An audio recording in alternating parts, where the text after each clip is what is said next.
여호와 하나님께서 전쟁을 통하여 하나님이 어떤 분이신지를 알게 하십니다. 하나님께서 이스라엘 백성들을 출애굽하게 하시고 가나안 땅 예루살렘을 중심으로 해서 살게 하였습니다. 그 땅 주변에는 많은 이방 나라가 포진되어 있습니다. 그래서 그들은 늘 이스라엘을 공격하게 됩니다. 이스라엘이라는 나라는 군사적으로 강한 나라가 아닙니다. 철병거가 없는 나라입니다. 반면에 주변에 있는 나라들은 강력한 무기와 또 훈련된 군사들을 가지고 있습니다. 그래서 이방 나라들이 늘 끊임없이 이스라엘을 공격을 합니다. 그렇게 되면 이스라엘 백성들은 생명을 잃게 되고 삶 속에서 자유와 평안을 누릴 수 없게 됩니다. 그런데 여호와 하나님의 약속의 말씀을 잘 지키게 되면 그 나라를 누가 지켜줘요? 하나님께서 지켜주시고 주시는 것이 뭐예요? 은혜와 평강을 주신단 말입니다. 은혜와 평강이에요. 그러니까 하나님을 믿게 되면 하나님께서 우리를 보호하여 주시고 인도하여 주심으로 인하여 오는 은혜가 뭐라고요? 평강이란 말입니다. 평강. 왜 예수님을 믿어야 되는지, 왜 하나님을 믿어야 되는지에 대한 목적이 다르게 되면 심각하게 되는 겁니다. 자, 서신서를 보게 되면, 자, 빌립보서 1장 2절의 말씀을 보게 되면 어떻게 나와 있지요? 하나님 우리 아버지와 주 예수 그리스도로부터 은혜와 평강이 너희에게 있을지어다. 그 바울이 빌립보 교회에 편지를 보내는데 편지를 보내는 목적이 뭐냐면 하나님의 은혜로 말미암아 평강이 있음을 알게 하는 내용이에요. 자, 그 앞에 에베소서를 가게 되면 1장 2절 하나님 우리 아버지와 주 예수 그리스도로부터 은혜와 평강이 너희에게 있을지어다. 그렇죠?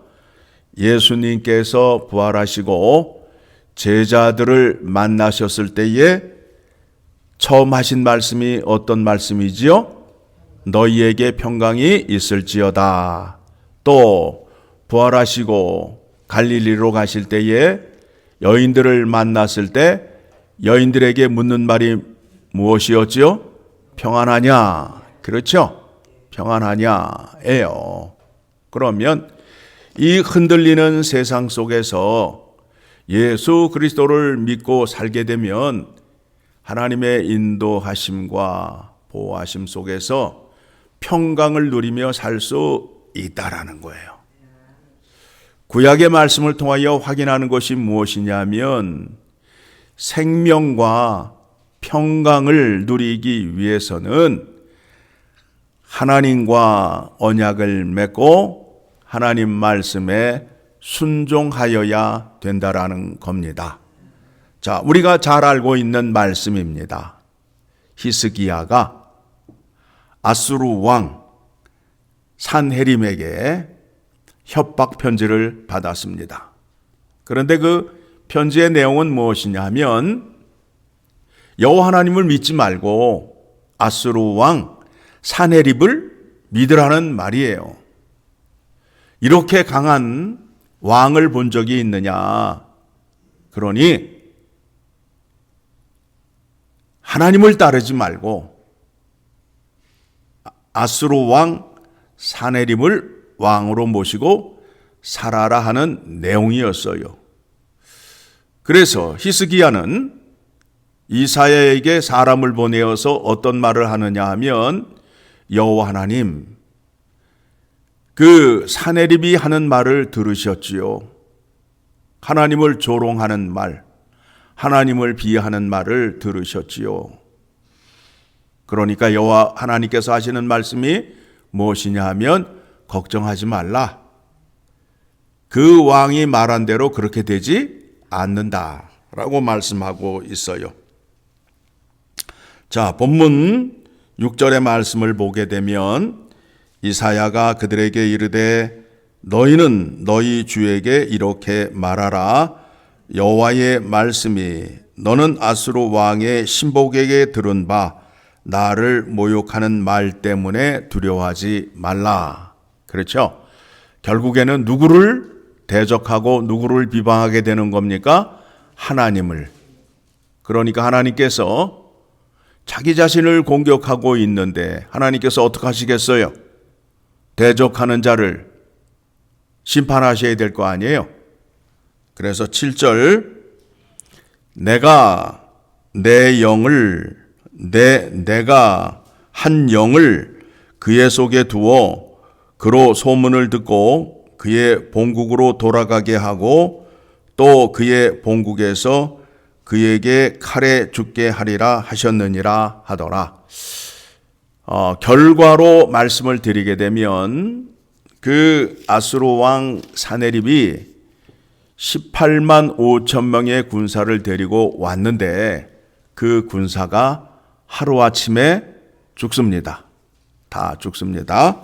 그 말씀이 35절, 이 밤에 여호와의 사자가 나와서 아수르 진영에서 군사 18만 5천 명을 친지나 아침에 일찍이 일어나 보니 다 송장이 되었더라. 하나님께서 기도하는 자에게, 하나님을 의지하는 자에게 이와 같은 복을 주시게 됩니다. 그래서 아수르 왕 사네립이 자기 고향으로 돌아가게 되지요. 37절에 그가 그의 신 니스록 신전에서 경배할 때에 그의 두 아들이 아버지 산헤립을 쳐 죽이게 됩니다. 누구 손에 죽어요? 아들의 손에 죽었단 말입니다. 자, 오늘 이 말씀을 우리가 묵상하면서 깨달아야 할 것이 무엇이냐 하면, 여호와 하나님께 기도를 하여야 되는데 하나님께서는 어떤 자의 기도를 들으시느냐 하면,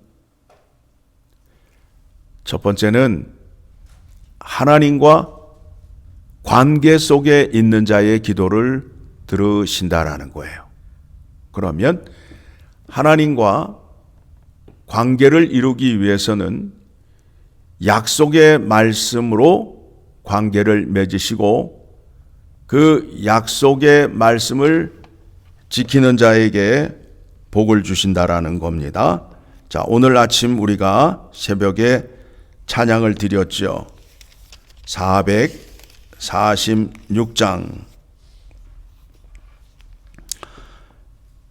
4절 말씀을 보게 되면, 그 귀한 언약을 이루어 주시고 주 명령 따를 때 늘 계시옵소서. 하나님과 관계를 맺는데 무엇으로 관계를 맺는다고요?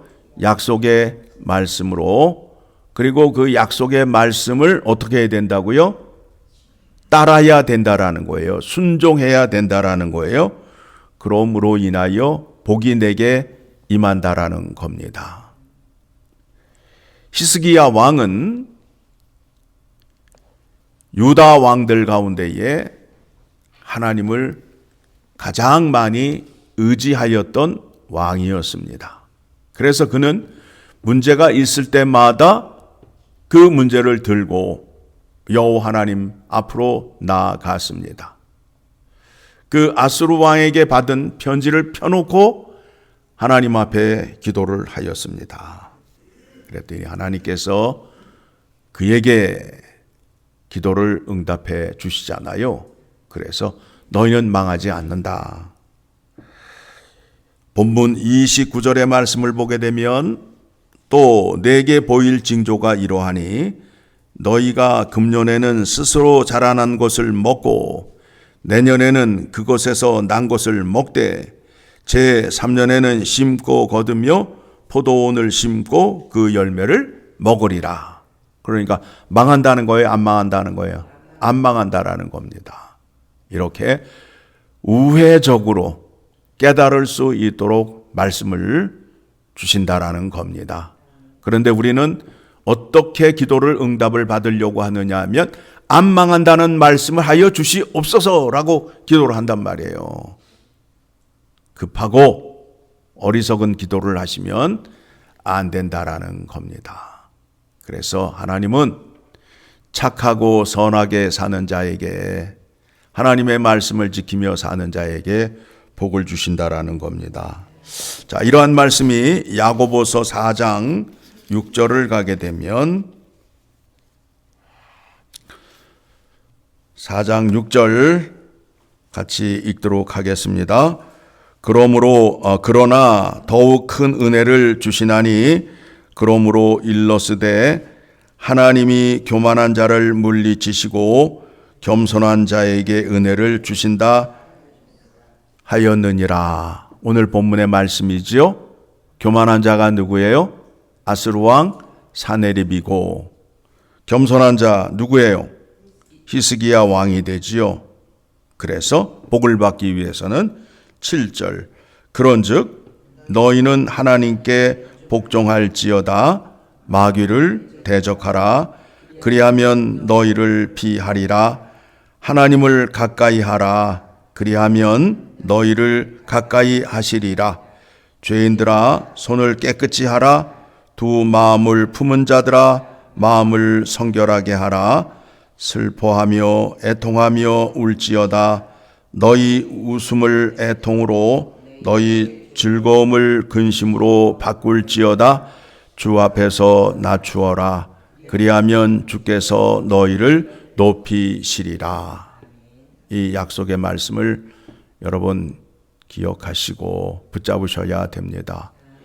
이와 같은 사건이 또 베드로에게도 임하였어요. 베드로가 옥에 갇혔을 때에 주의 사자를 보내어서 잠자는 베드로를 옆구리를 차서 그가 감옥에서 나오게 되는 장면을 사도행전 12장의 말씀을 통해서 확인할 수 있습니다.